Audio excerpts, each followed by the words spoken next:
Chapter 5551-25560। जल्द ही प्राचीन दफन पवित्र भूमि ने ये खबर फैला दी कि जियो फैन प्राचीन दफन के चौथे पूर्वज बनने के लिए एक समारोह आयोजित करने जा रहा था और 10 साल में भाग लेने के लिए सभी क्षेत्रों से शक्तिशाली हस्तियों को आमंत्रित किया। इसमें जियाओ फैन का विरोध करने वाली ताकतें भी शामिल थीं। सेना के आकार की परवाह किए बिना सभी को निमंत्रण प्राप्त हुआ। इस संबंध में इन ताकतों ने कई बार चर्चा की और माना कि जियो फैन के बुरे इरादे थे। यह जियाओ फैन वह इस अवसर का लाभ उठाना चाहता है, हम सभी को एक ही झटके में पकड़ना चाहता है। हम नहीं जा सकते, ये सही है। जब हम प्राचीन दफन पवित्र भूमि पर पहुंचेंगे, वह उनका क्षेत्र है। उस समय जीवन और मृत्यु का फैसला वे करेंगे। अगर हम गए तो हम निश्चित रूप से मर जाएंगे। ये सही है। हम नहीं जा सकते, ये सही है। हमें नहीं जाना चाहिए। उद्धरण चिन्ह उद्धरण चिन्ह डॉट डॉट डॉट उद्धरण चिन्ह। जियाओ फैन का विरोध करने वाली सभी ताकतों की राय एक जैसी थी। झाओ हुजी और ये कैन की विधि स्वाभाविक रूप से जासूसों को नियुक्त करना था। जियाओ फैन का विरोध करने वाली इन ताकतों में उनके द्वारा लगाए गए जासूस भी शामिल थे। ये जानने के बाद झाओ हुजी क्रोधित हो गया और तुरंत जियोली को बुलाया। उम्मीद है कि जियोली बाहर आएगा और इन ताकतों को कुछ सबक सिखाएगा। जियोली ने मना नहीं किया और उसी दिन रवाना हो गया। जियोली हत्यारा था और सीधे दरवाजे पर गया। उसने लगभग अकेले ही एक संप्रदाय को नष्ट कर दिया। याद रखना, मेरे पिता दयालु व्यक्ति नहीं हैं। उनकी उदारता सीमित है। जिस दिन मेरे पिता अपना धैर्य खो देंगे, वह तुम्हारा कयामत का दिन होगा। जियोली ने एक कठोर शब्द कहा और चला गया। जियाओ ली ने आधे साल तक 30 से अधिक संप्रदायों और ताकतों का दौरा किया और अपनी जबरदस्त ताकत का प्रदर्शन किया। इस संबंध में जियो जुवान भी बाहर जाना और कुछ मजा करना चाहता था, लेकिन झाओ हुजी ने उसे रोक दिया। झाओ हुजी के अनुसार जियोली के लिए ये करना पर्याप्त था ताकि जियो शुवान अच्छे से अभ्यास कर सके। जियाओ जुवान ने स्वाभाविक रूप से इस बारे में ज्यादा नहीं सोचा, लेकिन ये कैंग ने सुराग देखे और झाओ हुजी से निजी तौर पर बात की। जियाओ ली का पालन पोषण झाओ हुजी ने किया था और उनके बीच गहरा रिश्ता था। हालांकि झाओ हुजी भी जियो जुवान को पसंद करता है, लेकिन उसके मन में जियोली की तुलना में जियोली के लिए अधिक भावनाएं होनी चाहिए। ये कैंग अलग है। वह ये मियाओइन का दादा है, इसलिए वह स्वाभाविक रूप से जियाओ जुवान से ज्यादा प्यार करता है। ये कैंग समझता है कि झाओ हुजी ने प्राचीन दफन पवित्र भूमि में जियोली की स्थिति की पुष्टि करने के लिए जियोली को भेजा था। उम्मीद है कि जियोली भविष्य में सिंहासन पर बैठ सकता है। झाओ हुजी ने इसे नहीं छिपाया और ईमानदारी से अपना स्वार्थ स्वीकार किया। झाओ हुजी, इस मामले में आप सही हैं, लेकिन अंतिम निर्णय जियो फैन द्वारा किया जाता है, क्या आप समझते हैं? ये कैंग ने शांति से कहा। मैं समझता हूँ। झाओ हुजी ने आह भरते हुए कहा, मैं वास्तव में इस मामले में स्वार्थी हूँ। हे, कोई बात नहीं, भविष्य में ऐसा दोबारा मत करना, अन्यथा डॉट डॉट तुम जियो फैन के भरोसे को धोखा दोगे। ठीक है, मैं समझ गया। झाओ हुजी दंग रह गया और उसने भारी स्वर में सिर हिलाया। जियो फैन ने सभी बड़े और छोटे मामलों को संभालने के लिए झाओ हुजी को सौंप दिया, जिससे पता चलता है कि वह उस पर पूरी तरह से भरोसा करता है। यदि झाओ हुजी का अपना स्वार्थ है, तो क्या समय के साथ उसके मन में भी सन सीजुन जैसा ही विचार नहीं आएगा? ये कैंग के अनुस्मारक ने झाओ हुजी को अचानक एहसास कराया। डॉट डॉट अंत में सिंहासन पर कौन बैठेगा, इसका निर्णय वास्तव में जियो फैन द्वारा ही किया जाना चाहिए। ये कैंग अचानक हंसा और बोला, इसके अलावा क्या तुम जियाओली को नहीं जानते? क्या तुम्हें लगता है कि वह अभ्यास करने या अधिक मजबूत बनने के लिए तैयार है? हे, हाँ, मैं बहुत ज्यादा सोचता हूँ। झाओ हुजी ने अपना सिर हिलाया और कड़वाहट से मुस्कुराया। झाओ हुजी के स्वार्थ के बारे में जियो फैन और ये मियाओइन सभी जानते हैं। झाओ हुजी ने जियाओली को संस्कारित किया और जियाओली को अपना बच्चे माना। जियाओ फैन ये बात बहुत अच्छी तरह से जानता था। स्वार्थी होना सामान्य बात है। वैसे भी वे सभी उसके बेटे हैं। जब तक झाओ हुजी जियो जुवान को चोट पहुंचाने के लिए पर्याप्त रूप से भ्रमित नहीं है, तब तक सब ठीक रहेगा। इसके बाद कुछ समय के लिए जियाओ फैन के प्रति प्रतिरोध की आवाजें बहुत कम हो गईं। कोई उपाय नहीं है। जियोली के तरीके बहुत कठिन हैं और उसकी ताकत अकल्पनीय रूप से भयानक है। एक बार जब जियोली दरवाजे पर आया, तो इसमें कोई संदेह नहीं था कि वह लड़ने जा रहा था। जियोली को भड़काने की हिम्मत कौन करता है? इसके अलावा अगर जियोली हार भी गई, तो क्या होगा? यदि जियो फैन व्यक्तिगत रूप से दरवाजे पर आए तो क्या ये और भी बुरा नहीं होगा? जवाब में पवित्र पूर्वज कोमचेन ने कहा कि वह पूरी तरह से जियो फैन के प्रति वफादार रहने को तैयार थे और जियो फैन वह था जिसकी सभी को उम्मीद थी। जो लोग शियाओ फैन के चौथे प्राचीन पूर्वज बनने का विरोध कर रहे थे वे अपनी पवित्र भूमि कोमचेन के खिलाफ विद्रोह कर रहे थे। पवित्र पूर्वज कोमचेन के प्रभाव में बहुत से लोग जियो फैन के शासन की अवज्ञा करने का साहस नहीं कर सके। प्राचीन अंत्येष्टि की पवित्र भूमि में सबसे दुखी व्यक्ति यिनमिंग है। जियो फैन को यिनमिंग में कोई दिलचस्पी नहीं थी।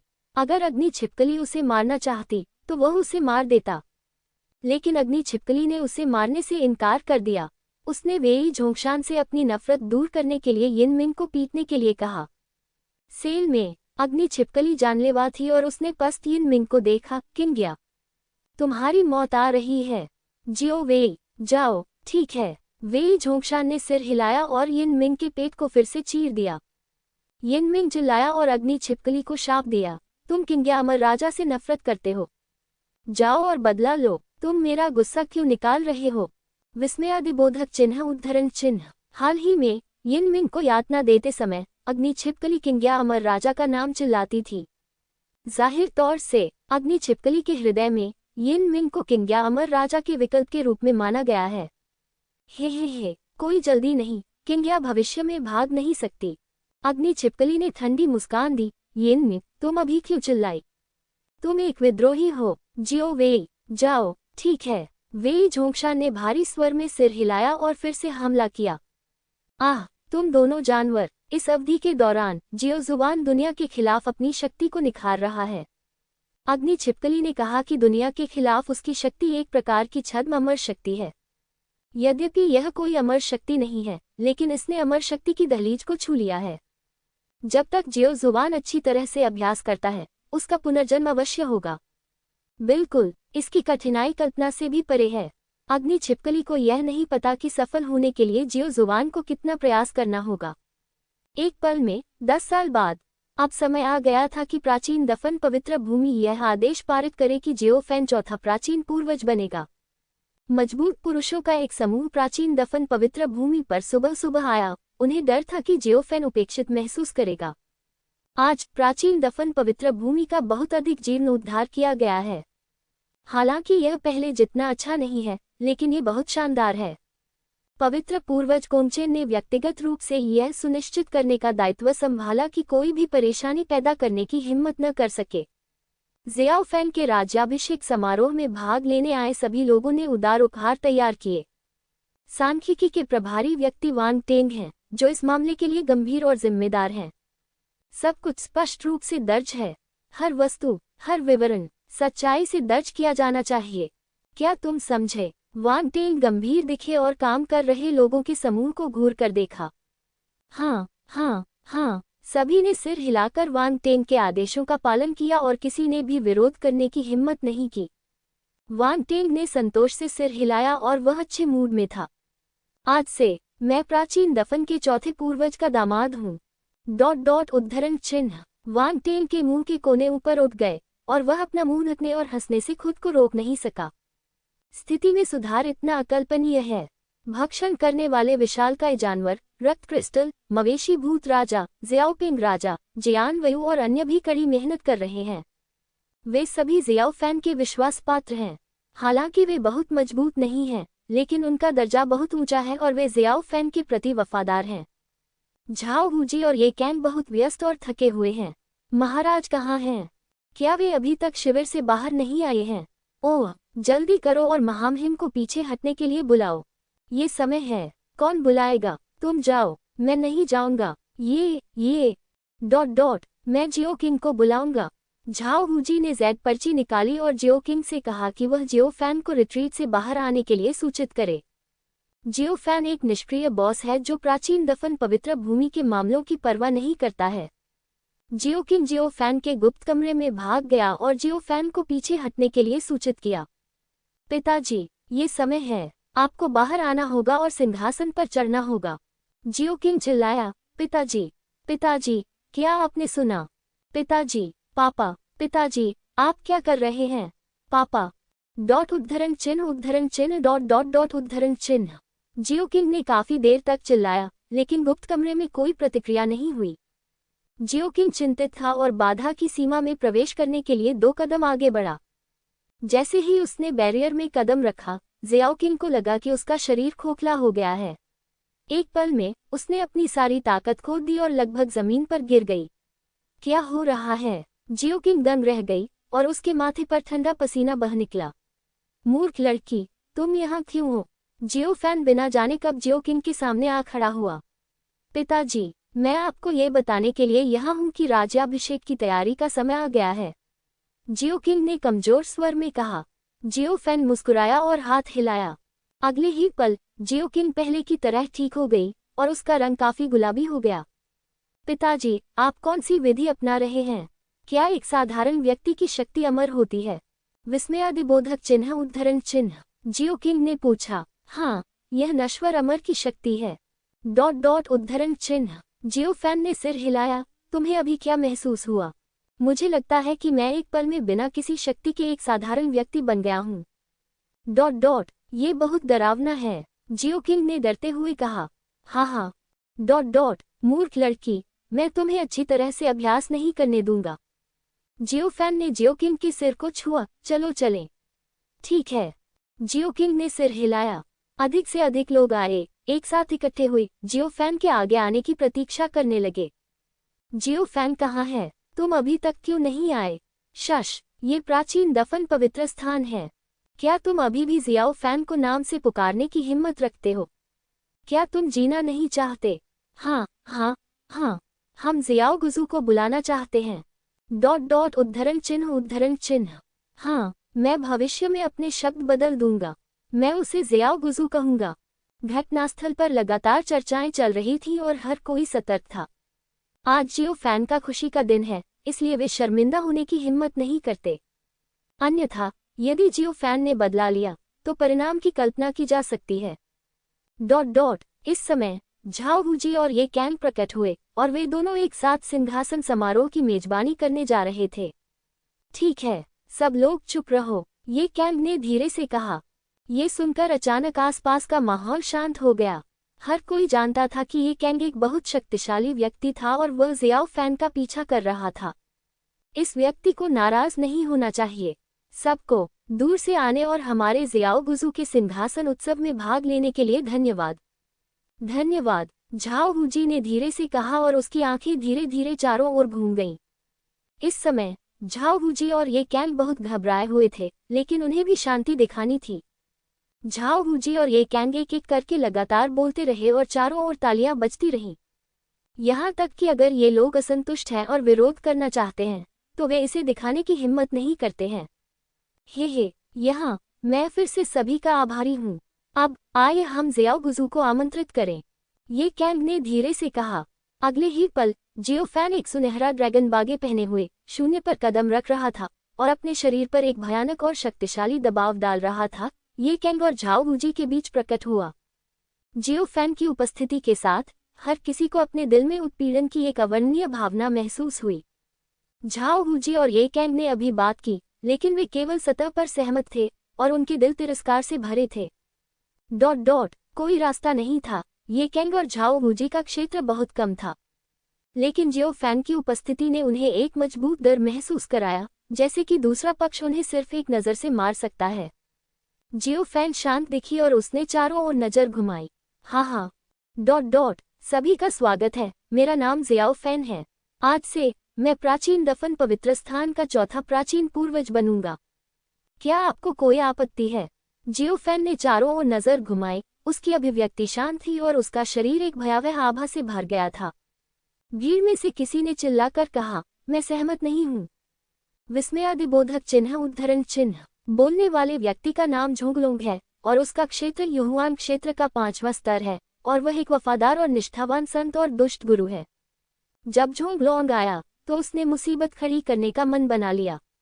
भले ही आत्मा और शरीर दोनों नष्ट हो जाएं, लेकिन जियो फैन सिंहासन पर चढ़ने में सफल नहीं हो सकता था। ओह, कौन बोला? जियो फैन शांत भाव से उस व्यक्ति की ओर देखने लगा जो बात कर रहा था। सबकी नजरें झोंगलोंग पर टिक गईं। मैं जीने से थक गया हूँ। उद्धरण चिन्ह। जियो ली को ठंड लग रही थी और वह इस व्यक्ति को मारना चाहता था। भाई, चिंता मत करो। जियो जुबान ने कार्रवाई की और जियो ली को रोक दिया।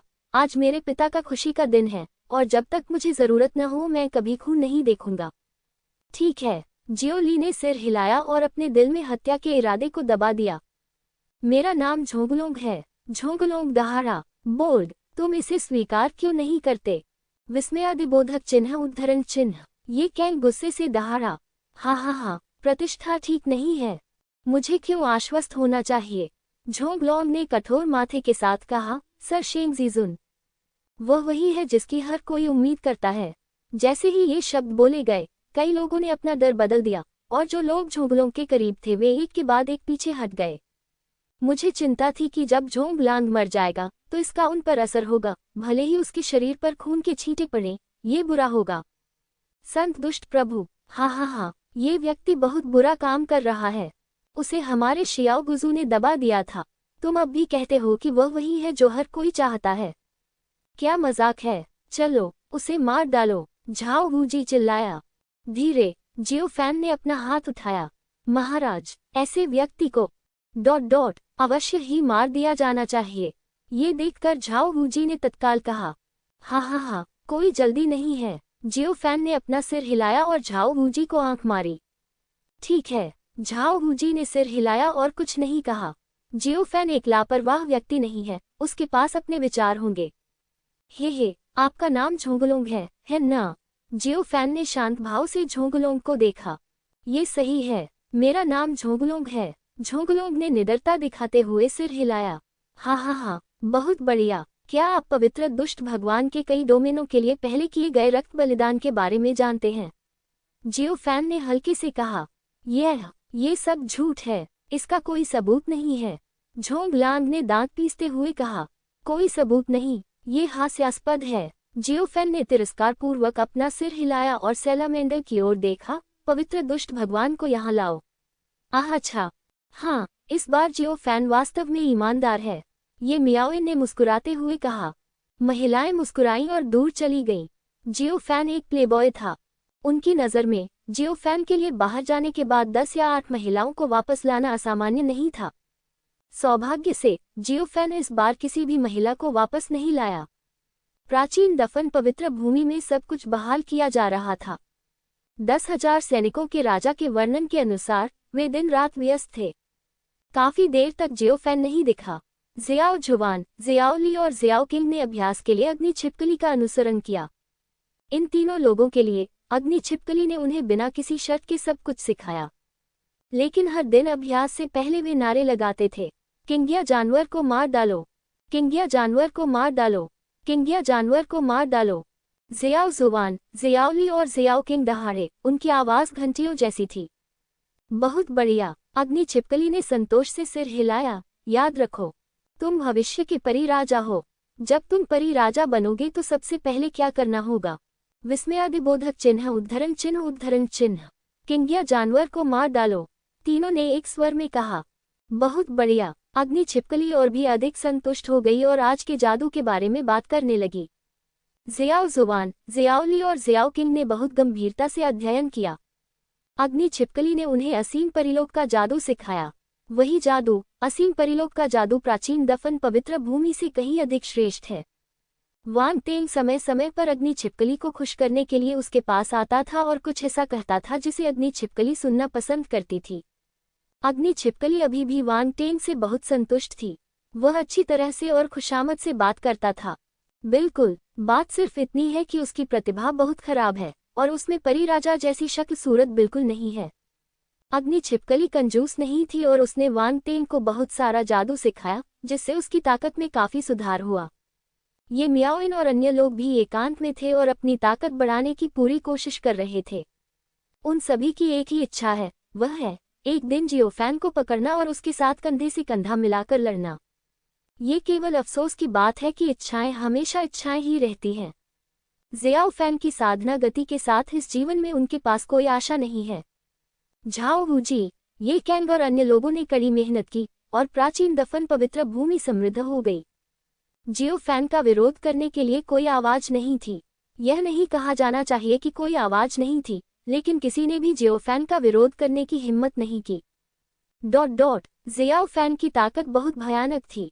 क्या जियाओफैन का विरोध करना मौत को दावत देना नहीं होगा? ये कैंग, क्या तुम्हें लगता है क्या भविष्य में महामहिम चले जाएंगे? झाओ वूजी ने आह भरी। वह अवश्य करेंगे, ये कैंग ने दृढ़ता से कहा। महामहिम को सत्ता में कोई रुचि नहीं है। हाँ, ये हमारे लिए कठिन है। हे कठिन। मुझे लगता है कि आप बहुत खुश हैं। खुश? हाँ, मुझे लगता है आप भी बहुत खुश हैं। मैं भी ठीक हूँ। उद्धरण चिन्ह उद्धरण चिन्ह। वेई झोंगशान येन मिंग से मिलने के लिए अक्सर जाया करता था। वेई झोंगशान की देखभाल में येन मिंग दयनीय स्थिति में थी। लड़ाई के अंत में वेई झोंगशान इसे और सहन नहीं कर सका और उसने अग्नि छिपकली से पूछा कि वह कब रुक सकता है। अग्नि छिपकली बहुत प्रतिशोधी थी और येन मिंग को जाने नहीं देना चाहती थी, इसलिए उसने कहा जब जियोफैन वास्तविक चौथा प्राचीन पूर्वज बन जाएगा तो वेई झोंगशान रुक जाएगा। वेई झोंगशान ये भी जानता था कि अग्नि छिपकली असीम परिलोक में एक मजबूत आदमी था और वह भविष्य में उसके लिए उपयोगी हो सकता है। इसलिए येन मिंग को वेई झोंगशान द्वारा दिन रात प्रताड़ित किया जाना पड़ा तथा बुरी तरह पीटा गया। उद्धरण चिन्ह। वेई झोंगशान। अग्नि छिपकली। मैं गलत थी। येन मिंग दर्द से दहाड़ा। लेकिन ये बेकार था। वेई झोंगशान जब यातना दे रहा था तो वह निर्दयी था। उद्धरण चिन्ह। चिल्लाओ मत, जितना तुम चिल्लाओगी मैं उतना ही उत्तेजित हो जाऊंगा। उद्धरण चिन्ह। वेई झोंगशान ने अपने होंठ चाटे और अपने हाथ में चाबुक को जोर से घुमाया। Snap snap snap. आह! येन मिंग मौत से भी बदतर जिंदगी जी रही थी, पीड़ा में दहाड़ रही थी।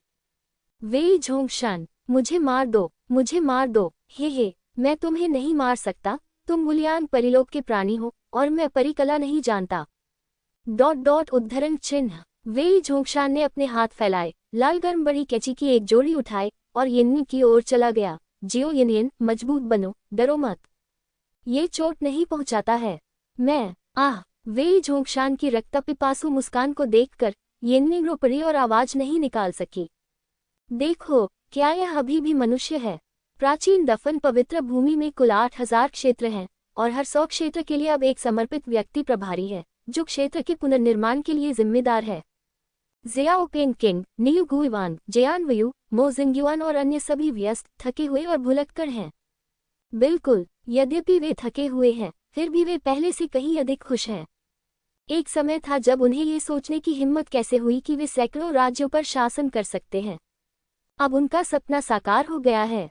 जल्दी करो, समय का लाभ उठाओ। महामहिम किसी भी समय बाहर आ सकते हैं। कड़ी मेहनत करो।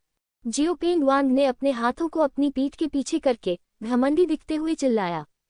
आजकल उसके अधीनस्थ सभी उससे उच्च पद पर हैं, लेकिन उन्हें उसकी आज्ञा माननी पड़ती है।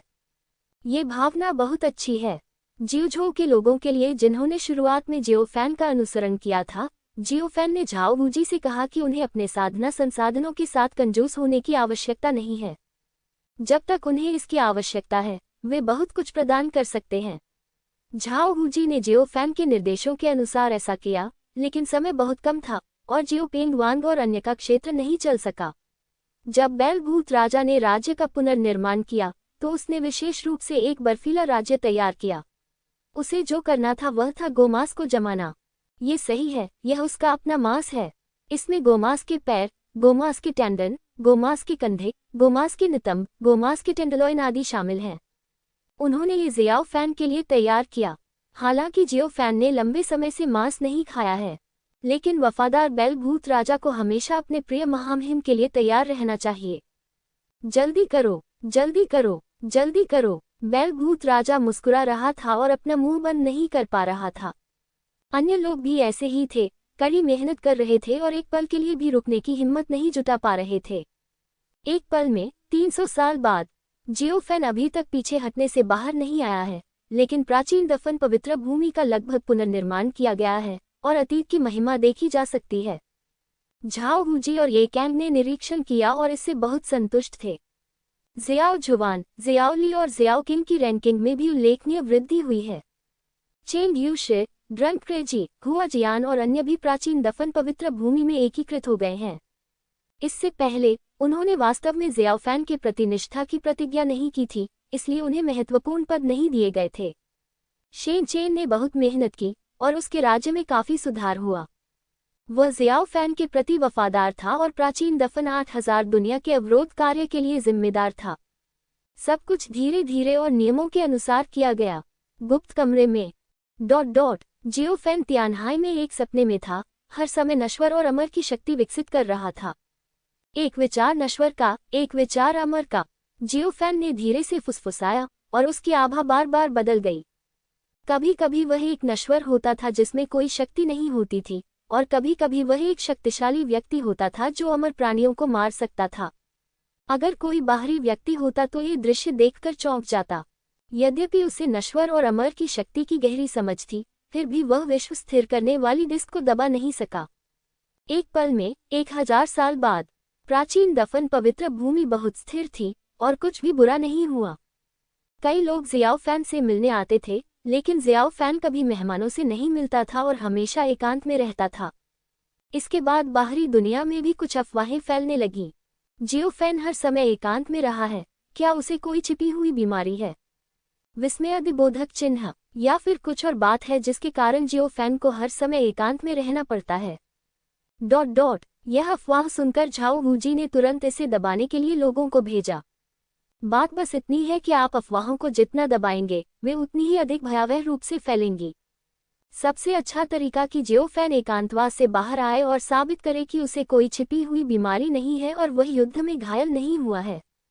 ये सिर्फ अफसोस की बात है कि झाओ वूजी और ये कैंग ने जियो फैन को परेशान नहीं किया। अगर उन्होंने इतनी छोटी सी बात के कारण जियो फैन को परेशान किया, तो उनकी क्या जिम्मेदारी होगी। एक पल में 500 साल बाद जियो फैन अभी तक सामने नहीं आया है और बाहरी दुनिया में अफवाहें अधिक से अधिक तीव्र हो रही हैं और यह एक ऐसे बिंदु पर पहुंच गई है जहां इसे रोका नहीं जा सकता है। जवाब में झाओ वूजी ने जियोली को ढूंढा और जियोली को इसे दबाने के लिए बाहर जाने के लिए कहा। इस समय जियाओली को सम्राट क्षेत्र के 5वें स्तर पर पदोन्नत किया गया है। वह इतना शक्तिशाली है कि युहुआन क्षेत्र के शुरुआती चरण में एक मजबूत व्यक्ति भी जियाओली का प्रतिद्वंद्वी नहीं हो सकता है। जियोली ने सहमति में सिर हिलाया, फिर प्राचीन दफन पवित्र भूमि को छोड़ दिया और विभिन्न पवित्र स्थानों के आसपास घूमना शुरू कर दिया। जैसे ही उसे कोई ऐसी आवाज मिलती जो उसके पिता के प्रतिकूल होती, जियोली तुरंत उसे दबाने के लिए दौड़ पड़ता। लेकिन जाहिर है कि जियाओली का अकेले आगे आना पर्याप्त नहीं था, इसलिए झाओ वूजी ने जियाओ किंग और जियाओ जुवान को भी प्राचीन दफन पवित्र भूमि छोड़ने के लिए कहा। जियोली, जियो जुवान और जियो किंग आगे आए। जियो फैन के खून के रूप में वे स्वाभाविक रूप से जियो फैन के रवैये का प्रतिनिधित्व कर सकते थे। जियोली के चले जाने के बाद उसने कई छोटी ताकतों को दबा दिया और फिर पता चला कि फेक्सिंग वैली नामक एक ताकत जियो फैन के बारे में बुरी बातें फैला रही थी। जियोली क्रोधित हो गया और सीधे फेक्सिंग घाटी चला गया, लेकिन फेक्सिंग घाटी पर हमला करने से पहले जियोली ने हिचकिचाहट के साथ खुद को छिपाने और फेक्सिंग घाटी में घुसकर पता लगाने का फैसला किया। ये झाओ वूजी की शिक्षा थी। झाओ वूजी के अनुसार जियाओली शांत था, लेकिन उसमें चपलता और सोच की कमी थी। जियाओली को कोई भी कार्य करने से पहले 2 बार सोचना चाहिए, शांत हो जाना चाहिए और निर्णय लेने से पहले अच्छी तरह सोचना चाहिए। झाओ वूजी के शब्दों का पालन करते हुए जियोली ने फेक्सिंग घाटी में शामिल होने का नाटक किया और आसानी से अंदर घुस गया। फेक्सिंग वैली एक सामान्य शक्ति है जिसे मुख्यधारा में नहीं माना जाता है और इसके अनुयायी दुनिया के सभी कोनों से आते हैं। फेक्सिंग घाटी में प्रवेश करने के बाद जियोली ने अक्सर लोगों को संप्रदाय में जियो फैन के बारे में चर्चा करते सुना। आप कहते हैं, क्या प्राचीन दफन का चौथा प्राचीन पूर्वज वास्तव में घायल है? विस्मयादिबोधक चिन्ह उद्धरण चिन्ह उद्धरण चिन्ह। बेशक, कितना समय हो गया, वह कभी नहीं देखा। मेरी राय में वह या तो घायल हो गया है या फिर चला गया है। बाएं, वह कहाँ गया, मुझे नहीं मालूम। क्या प्राचीन कब्रिस्तान का तीसरा प्राचीन पूर्वज भी नहीं चला गया? ये सही है, मुझे लगता है कि वह अभी भी घायल है। संत इविल लॉर्ड कमजोर नहीं है। पवित्र स्वर्ग महल के पिछले भगवान संत इविल लॉर्ड के साथ लड़ाई में घायल हो गए थे। यह अपरिहार्य है। मैंने ये भी सुना है कि जियो फैन मर चुका है। जियोली। पिछले शब्द ठीक थे, लेकिन जब जियोली ने सुना कि जियो फैन मर चुका है, तो वह इसे और सहन नहीं कर सका। जियोली क्रोधित हो गया और उसने उस आदमी की गर्दन पकड़ ली जिसने कहा था कि जियोफेन मर चुका है। किसने कहा कि जियोफेन मर चुका है? बोलो, जियोली ने ठंडे स्वर में जानलेवा आभा के साथ कहा। जियोली की अचानक उपस्थिति से सभी डर गए। अहम, आप कौन हैं? विस्मयादिबोधक चिन्ह उद्धरण चिन्ह उद्धरण चिन्ह। मैं कौन हूँ? मैं एक नया शिष्य हूँ। जियोली ने झिझकते हुए, अपने दांत पीसते हुए उस आदमी को जाने दिया। तुमने ऐसा क्यों किया? फैक्सिंग घाटी के शिष्य ने गुस्से से कहा। तुमने कहा था कि जियोफेन मर चुका है। मुझे जिज्ञासा है। ... इसलिए मैं पूछना चाहता हूँ। जियोली ने गहरी आवाज में कहा। पूछो, क्या पूछने का यही तरीका है? तुमने तो लगभग खांसी। ... मेरा गला घोंटकर मार ही डाला। जियोली ने सांस छोड़ी, खुद को शांत रखने की कोशिश की और उस आदमी को प्रणाम किया। माफ करना, मैं बहुत अधीर हो गया था। जियाओफेन मर गया। ... यह अफवाह कहाँ से आए है? मैं बहुत उत्सुक हूँ, जियाओली ने पूछा। बाहरी दुनिया यही कहती है। मैंने भी यही सुना है। बाहरी दुनिया? कहाँ? जियोली दंग रह गई। हे, मैं तुम्हें नहीं बताऊंगा। आदमी ने व्यंग्य किया और शियाओली की ओर देखा। तुम्हें बता दूं, अभी तुमने मुझ पर हमला किया था। वरना, जियोली, तुम मुझे क्या बताना चाहते हो? जियोली ने गहरी आवाज में कहा। कैसे? आसान है। आप घुटनों के बल बैठ जाएं और प्रणाम करें। मैं आपको स्वाभाविक रूप से बता सकता हूं कि मुझे कब बेहतर महसूस होगा। ... उद्धरण चिन्ह। आदमी ने हल्के से कहा। आवाज गिरने के बाद उसे पूरे शरीर में खौफ महसूस हुआ और जियाओली की धड़कन तेज हो गई। तुम क्या करना चाहते हो? हे, शर्तें बदलो, ये... ... बहुत मुश्किल है, जियोली ने ठंडे स्वर में कहा। बदलें... ... फिर 1000 प्राचीन आत्मा पत्थर। ठीक है। जियोली ने सिर हिलाया और बिना किसी देरी के 1000 प्राचीन आत्मा पत्थर निकाले और उन्हें दूसरे पक्ष को दे दिया। क्या अब आप बता सकते हैं? यह ठीक है। उस आदमी ने सिर हिलाया और जियाओली को वह सब कुछ बता दिया जो वह जानता था। उसका नाम लियू जिन है और उसका क्षेत्र प्रभुत्व क्षेत्र का 5वां स्तर है। जब जियाओली ने फैक्सिंग घाटी में प्रवेश किया तो उसका क्षेत्र प्रभुत्व क्षेत्र का 4था स्तर था। तभी लियू जिन ने उसे लापरवाह समझकर चिल्लाने की हिम्मत की, लेकिन जियोली से निकलने वाले जानलेवा इरादे ने लियू जिन को एक ऐसा डर महसूस कराया जिसे छुपाया नहीं जा सकता था और वह उसे अपमानित करने की हिम्मत नहीं कर सका। लियू जिन के अनुसार फैक्सिंग घाटी के पास एक कोलोसियम है। वहां दांव ऊंचे हैं और प्रतिष्ठा सभी पहलुओं में गारंटीकृत है, इसलिए लियू जिन अक्सर वहां जाते हैं। यदि आप लाखों प्राचीन आत्मिक पत्थर भी जीत लें तो भी चिंता न करें, कोलोसियम के लोग व्यक्तिगत रूप से आपको वहां से ले जाएंगे। लियू जिन ने कोलोसियम में जियोफेन के बारे में सुना। ऐसे कई लोग हैं जो अक्सर फैक्सिंग घाटी में स्थित कोलोसियम देखने जाते हैं। मैं समझ गया, मुझे ये कोलोसियम दिखाने ले चलो, जियोली ने गहरी आवाज में कहा। लियू जिन दंग रह गया। क्या तुम अकेले नहीं जा सकते? विस्मयादिबोधक चिन्ह उद्धरण चिन्ह उद्धरण चिन्ह। 10,000 प्राचीन आत्मा पत्थर। मुझे वहां ले चलो, जियोली ने गहरी आवाज में कहा। ये सुनकर लियू जिन अवाक रह गया। उसके दिमाग में 10,000 प्राचीन आत्मा पत्थर एक अकल्पनीय संख्या थी। तुम हैरान क्यों हो? क्या तुम्हें लगता है कि यह बहुत कम है? जियोली ने ठंडे स्वर में कहा। 10,000 प्राचीन आत्मा पत्थर। लियू जिन को हकलाते हुए देखकर जियोली को अचानक समझ में आया कि उसने बहुत कुछ कह दिया है। अरे, इसे ले लो। जियोली ने लियू जिन को एक भंडारण अंगूठी फेंक दी जिसमें 10,000 प्राचीन आत्मा पत्थर थे। अब सब ठीक है, ठीक है, ठीक है, ठीक है, ठीक है। 10,000 प्राचीन आत्मा पत्थरों को देखकर लियू जिन पूरी तरह से दंग रह गया। अच्छा लड़का, ये 10,000 प्राचीन आत्मा पत्थर है। बिल्कुल। लियू जिन को भी जियोली की पहचान के बारे में आश्चर्य होने लगा। कौन इतना अमीर और उदार हो सकता है कि वह 10,000 प्राचीन आत्मा पत्थरों को सीधे बाहर फेंक सकता है? उसके सामने वाला व्यक्ति अजीब होगा। निश्चित रूप से, लेकिन लियू जिन शांत रहे और उन्होंने इसे बिल्कुल भी नहीं दिखाया। वह जियाओली को फैक्सिंग घाटी से बाहर ले गए और कोलोसियम चले गए। 2 दिन बाद जियाओली ने लियू जिन का पीछा किया और कोलोसियम तक आ गया। क्या आपके पास कोई आत्मा जानवर है? अगर नहीं, तो आप बाद में खेल नहीं पाएंगे। लियू जिन मुस्कुराया। तुम्हारा क्या मतलब है? जियोली दंग रह गई। हे, अगर आपको इसकी जरूरत है तो मेरे पास कुछ आत्मिक जानवर हैं जिन्हें मैं आपको बेच सकता हूँ। कीमत उचित होनी चाहिए, आप इस बारे में निश्चिंत रह सकते हैं, लियू जिन ने मुस्कुराते हुए कहा। जियो ली ने अपनी आंखें सिकोड़ ली और लियू जिन के विचारों का अनुमान लगा लिया। थोड़ी देर सोचने के बाद जियो ली ने सिर हिलाया। ठीक है, इसे बाहर निकालो और मुझे दिखाओ। ठीक है, ठीक है, क्या आप इस गुणवत्ता पर एक नज़र डाल सकते हैं? विस्मयादिबोधक चिन्ह उद्धरण चिन्ह। लियू जिन ने बार बार सिर हिलाया, कुछ आत्मा जानवर कंगन निकाले और उन्हें जियोली को सौंप दिया। जियोली ने अपनी आध्यात्मिक समझ से खोजबीन की और पाया कि वे सभी टूटे हुए थे। लेकिन झिझक के बाद जियोली ने सहमति में सिर हिला दिया। उसके ऊपर आत्मिक जानवर थे, लेकिन वे सभी बहुत डरावने थे। प्राचीन भटकते ड्रैगन का युवा स्वामी जिसे जियोफैन ने पहले वश में कर लिया था, अब जियोली के हाथों में था। जियोफैन ने जियोली से कहा कि हर दिन प्राचीन भटकते ड्रैगन कबीले के खून की एक बूंद निगलना उसके प्राचीन पवित्र शरीर के लिए अच्छा होगा। लेकिन अगर युहुआन क्षेत्र के चौथे स्तर के प्राचीन भटकते ड्रैगन के युवा स्वामी ने इसे बाहर निकाल लिया तो परिणाम हो सकता है। ज़ियाओली उतने ही प्राचीन आत्मा पत्थर देगा जितने लियू जिन ने कहा था, और वह सौदेबाजी नहीं करेगा। जियोली की नज़र में वे प्राचीन आत्मा पत्थर पैसे नहीं थे। लियू जिन के नेतृत्व में उन्होंने कोलोसियम में प्रवेश किया। कोलोसियम लोगों से भरा हुआ था और शोरगुल भी था।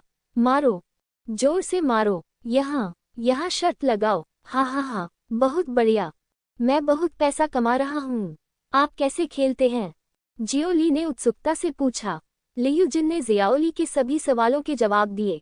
उसकी नज़र में ज़ियाओली सिर्फ एक अमीर मूर्ख था। नियम सुनने के बाद जियोली ने सिर हिलाया। उसने लियू जिन से खरीदे गए राक्षसों के साथ प्रतिस्पर्धा करना शुरू कर दिया। जियोली को जीत या हार की परवाह नहीं थी, वह बस उस जगह में घुलमिल जाना चाहता था और देखना चाहता था कि जियोफैन के बारे में बुरे शब्द कहाँ से आए। जल्द ही जियोली ने किसी को जियोफैन की दुर्घटना के बारे में चर्चा करते हुए सुना। उद्धरण चिन्ह। यह जियाओफैन चौथा प्राचीन पूर्वज बनने के बाद दिखाई नहीं दिया है। उद्धरण चिन्ह। हे, गंभीर चोटें अपरिहार्य हैं। किसी बड़ी लड़ाई में इस तरह की दाव चोट के लिए हजारों साल तक एकांतवास की आवश्यकता हो सकती है। क्या ये हमारे लिए एक अवसर होगा? अवसर? आप क्या करना चाहते हैं? हे, प्राचीन दफन पवित्र भूमि अब शेंगटियाफू की सभी प्राचीन आत्मा पत्थर नसों को नियंत्रित करती है। हम उनमें से कुछ को रोकने का अवसर लेंगे। वे पर्याप्त मजबूत नहीं हैं और मुझे डर है कि वे उद्धरण चिन्ह। जियोली के कान थोड़े से हिले और उसने अपना सिर घुमाकर सबसे ऊंचे स्टैंड पर बैठे लोगों की ओर देखा। वे कौन हैं? जियोली ने लियू जिन से पूछा। वे कोलोसियम के प्रभारी व्यक्ति। क्या गड़बड़ है? लियू जिन उत्सुक था। कुछ नहीं। ज़ियाओली ने अपना सिर हिलाया और गुप्त विधि का उपयोग करना जारी रखा। उसने इन लोगों की बातचीत सुनी और अधिक से अधिक क्रोधित हो गया। इन लोगों के मुंह में जियोफैन अब अच्छा नहीं है और पहले से ही अपनी ताकत के अंत में है। वर्तमान प्राचीन दफन पवित्र भूमि सिर्फ एक खाली खोल है जो शेंगटियानफू से कहीं अधिक निम्न है। वे इस अवसर का लाभ उठाकर आगे बढ़ सकते हैं, अपनी कुशलता दिखा सकते हैं और संभवतः अपना नाम भी बना सकते हैं। ये टिप्पणियां सुनकर जियोली इतना क्रोधित हुआ कि वह हंसने लगा। तुम्हें क्या हुआ है? लियू जिन उत्सुक था। कुछ नहीं। वैसे मुझे अभी भी नहीं पता कि आपका नाम क्या है। लियू जिन ने फिर पूछा। नाम? हाँ, मेरा नाम ज़ियाओली है। ज़ियाओली ने हल्के से कहा। जियोली, तुम्हारा नाम जियोफैन के सबसे बड़े बेटे के नाम जैसा कैसे है? विस्मयादिबोधक चिन्ह उद्धरण चिन्ह। लियू जिन दंग रह गया। शायद ये किस्मत है। जियोली मुस्कुराई। लियू जिन ने सिर हिलाया और ज्यादा कुछ नहीं कहा। लियू जिन की नज़र में जियोफैन का सबसे बड़ा बच्चे किस तरह का बड़ा शख्स है। उसे इस बात का जरा भी अंदाजा नहीं था कि उसके सामने जो व्यक्ति खड़ा था वह असली जियोली था। ये सुनते ही जियोली का गुस्सा चरम पर पहुंच गया और कभी भी फूट सकता था। इस समय कोलोसियम के समापन का समय था जिसमें जानवर राजा को चुनौती दी गई थी। तथाकथित पशु राजा कोलोसियम के आयोजक का आत्मिक पशु है। यदि आप इस आत्मिक जानवर को हरा सकते हैं तो आपको 1 लाख प्राचीन आत्मिक पत्थरों जितना बड़ा इनाम मिल सकता है। बिल्कुल, यदि आप चुनौती में भाग लेना चाहते हैं तो आपको 10,000 प्राचीन आत्मा पत्थर निकालने होंगे।